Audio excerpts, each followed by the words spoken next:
sanadnya itu ada hadis yang disebut dengan hadis mutasil, musnad, mu'an'an, mu'annan, ali, nazil, ya. Kemarin sudah kita bahas itu. Mutasil berarti hadis yang bersambung sanadnya sampai dengan siapa? Mutasil, masih ingat?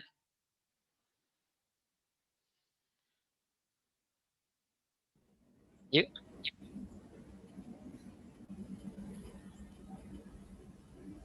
Mutasil itu hadis yang bersambung sanadnya sampai dengan Nabi atau sampai dengan sahabat. Ya, jadi hadis yang bersambung sanadnya sampai dengan Nabi maupun sampai dengan sahabat itu mutasil. Sedangkan musnad itu hadis yang bersambung sanadnya sampai dengan Nabi. Ya, jadi kalau hadis musnad itu pasti mutasil. Tetapi kalau mutasil itu belum tentu musnad, ya, karena mutasil itu bisa sambungnya kepada Nabi yang berarti hadis musnad, tapi bisa juga sampai kepada sahabat yang berarti hadis mauquf, gitu ya. Lalu ada hadis mu'an'an. Mu'an'an itu hadis yang diriwayatkan sirahnya dengan apa? An, ya. Mu'an'an, ya, gitu. An Abi Hurairah, anin Nabi Sallallahu Alaihi Wasallam itu ada an-anah. Mu'an'an namanya mu'an'an. Jadi nanti kita bicarakan dari sisi karakteristik karakteristik sanatnya ya. Jadi hadis itu bisa ditinjau dari berbagai segi, antara lain dari karakteristik sanatnya. Nah, karakteristik sanat itu tadi ada yang bersambung sampai dengan sahabat, ada sambung sampai dengan tabiin, ada sambung kepada Nabi dan sebagainya. Ulama kemudian memberikan istilah-istilah saja itu sebenarnya ilmu klasifikasi ya. Jadi hadis itu di situ ilmu hadis itu diantaranya ada ilmu klasifikasi. Kenapa ada hadis sahih, ada hasan, ada dhaif? Kenapa ada disebut juga ada hadis apa namanya mutawatir, ada ahad, ada masyhur dan sebagainya. Itu kan klasifikasi-klasifikasi untuk memudahkan kita mengenali oh kalau begini namanya ini ya. Dan nama-nama itu temuan dari ulama. Jadi kalau seorang ilmuwan itu pasti menemukan sesuatu. Di, di antaranya adalah menemukan menemukan itu istilah-istilah itu. Jadi menemukan istilah itu sesuatu yang penting, gitu ya. Menemukan istilah itu sesuatu yang penting. Oke. Kemudian em, ada hadis mu'annan. Nah, mu'annan itu hadis yang diriwayatkan bersambung sampai dengan hadis yang diriwayatkan dengan anna. Bedanya kalau an pakai an, kalau anna itu anna. Baik an maupun anna itu sebenarnya hukum dasarnya adalah munqati. Dia terputus sanatnya. Tetapi dia bisa dihukumi dengan mutasil bersambung jika perawinya itu orang adil, ya, satu zaman dan seterusnya. Jadi an itu secara karakteristik dasarnya dia dihukumi sebagai munqati, terputus. Tetapi dia bisa dihukumi mutasil jika syarat-syarat apa namanya perawi yang mengatakan an itu dia orang yang adil.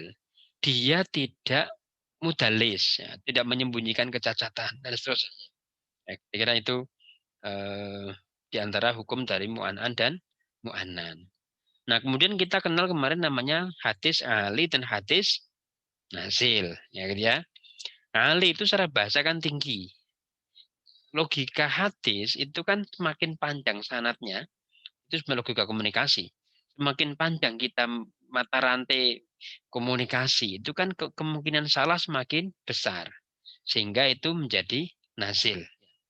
Misalnya Mas Mahfud menerima dari saya. Mas Mahfud sampaikan kepada Mas Zaki. Zaki sampaikan kepada Ridwan. Ridwan sampaikan kepada ini. Sampai panjang begitu. Sampai katakanlah 10 orang. Nah, orang yang ke-10 yang menerima berita itu, karena sudah ada 10 tabaqoh ya, 10 grade. Itu bisa jadi ada kesalahan dalam meriwayatkan. Saya ambil contoh dulu pernah saya sampaikan ya. Suara saya jelas ya, terima ya?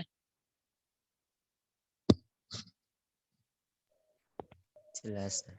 Oh iya. Oke. Karena ini ada tadi unstable gitu. Nah, oke. Saya teruskan. Ada disebut dengan tadi apa tadi? Logika komunikasi ya. Jadi semakin panjang itu akan semakin tidak baik ya. Maka semakin pendek itu sanad itu semakin bagus.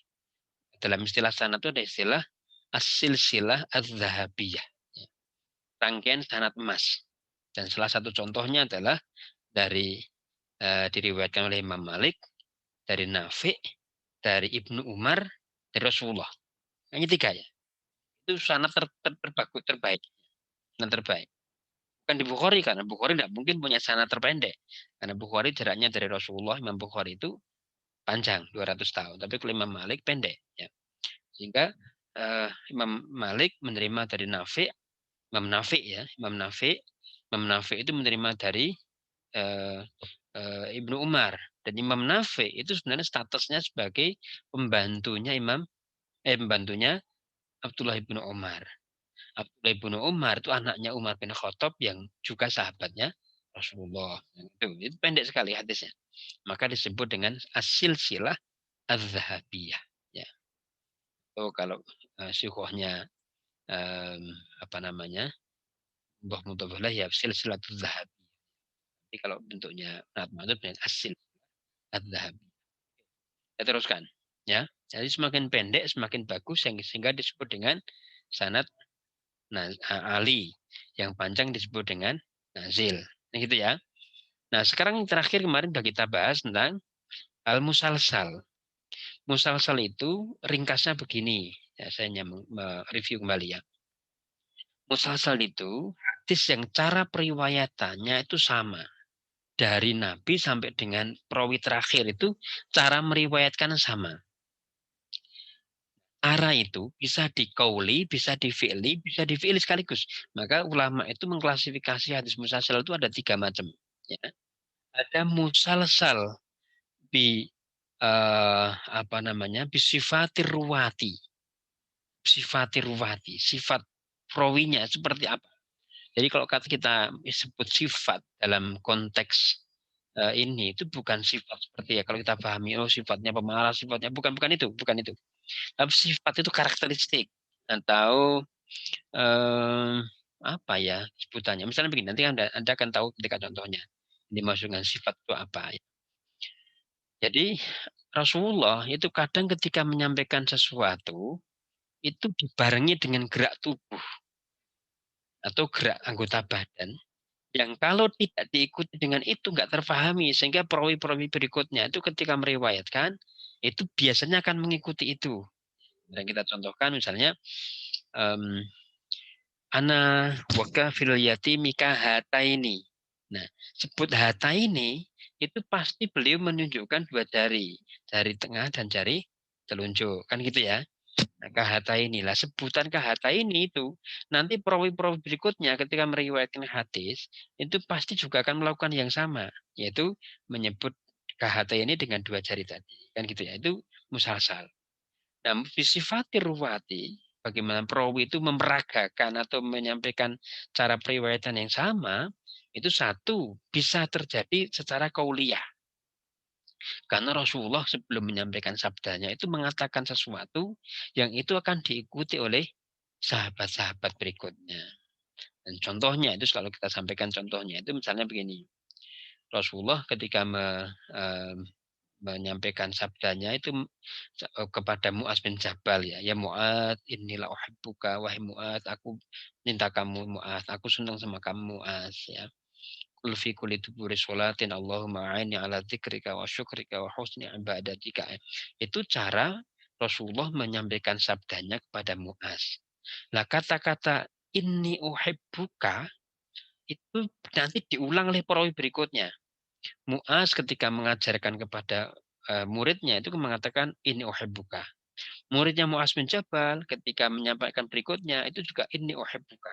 Jadi kata ini uhibbuka itu musalsal qauli.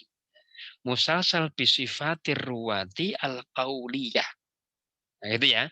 Musalsal bisifatir ruwati al-qauliyah. Karena itu yang terulang adalah yang perkataan.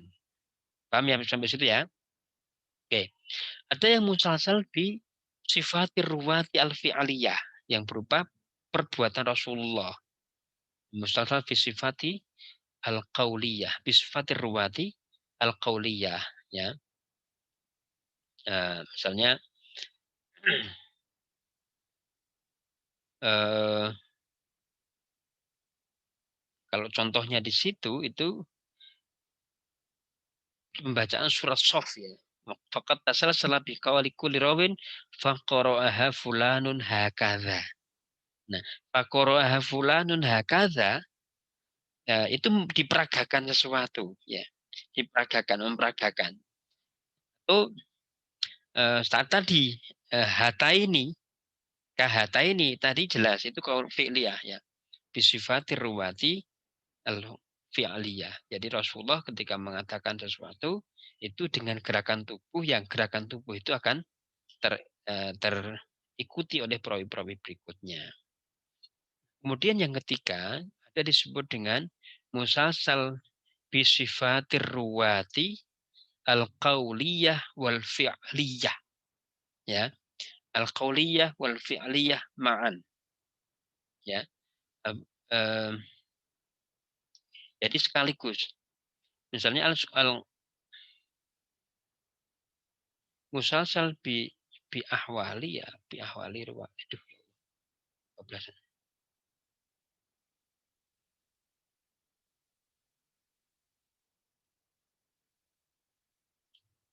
Banyakkan tadi ini. Oke ya.